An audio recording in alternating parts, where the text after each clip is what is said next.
Anne Frank को उनकी diary 12 जून 1942 को उनके 13वें जन्मदिन पर उपहार के रूप में मिली थी।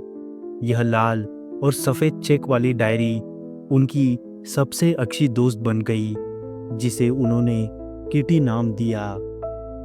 एनी ने यह डायरी 1942 से 1944 तक लिखी, जब वह अपने परिवार के साथ नाजी उत्पीड़न से बचने के लिए एम्स्टर्डम में एक गुप्त स्थान पर छुपी हुई थी। यह उनके जीवन का एकमात्र सहारा थी। एनी फ्रैंक की डायरी, जिसे the diary of a young girl के नाम से जाना जाता है, दुनिया भर में इतनी प्रसिद्ध हुई कि इसका 67 से अधिक भाषाओं में अनुवाद हुआ और लाखों प्रतियां बिकी। यह डायरी न केवल एक व्यक्तिगत कहानी है, बल्कि नाजियों के अत्याचारों और होलोकॉस्ट के दौरान यहूदियों के जीवन का एक महत्वपूर्ण ऐतिहासिक दस्तावेज भी है। 1944 में एनी ने अपनी डायरी को फिर से संपादित किया।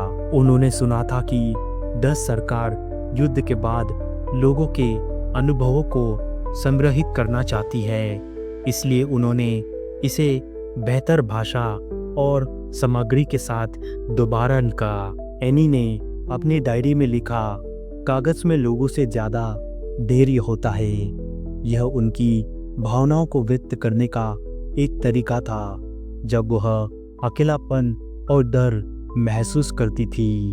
एनी की मृत्यु 1945 में बर्गन-बेल्सन शिविर में टाइफस से हो गई, लेकिन उनकी डायरी उनके पिता ओटो फ्रेंच द्वारा युद्ध के बाद प्रकाशित की गई। यह आज भी दुनिया भर में प्रेरणा का स्रोत है। इस डायरी पर कई फिल्में, नाटक और यहाँ तक कि एक ओपेरा भी बनाया गया, जो इसके प्रभाव को दर्शाता है।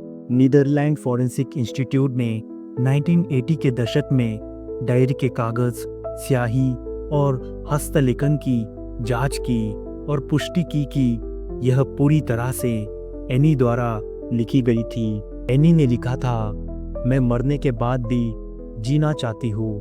उनकी यह इच्छा उनकी डायरी के माध्यम से पूरी हुई, जो आज भी लोगों को प्रभावित करती है।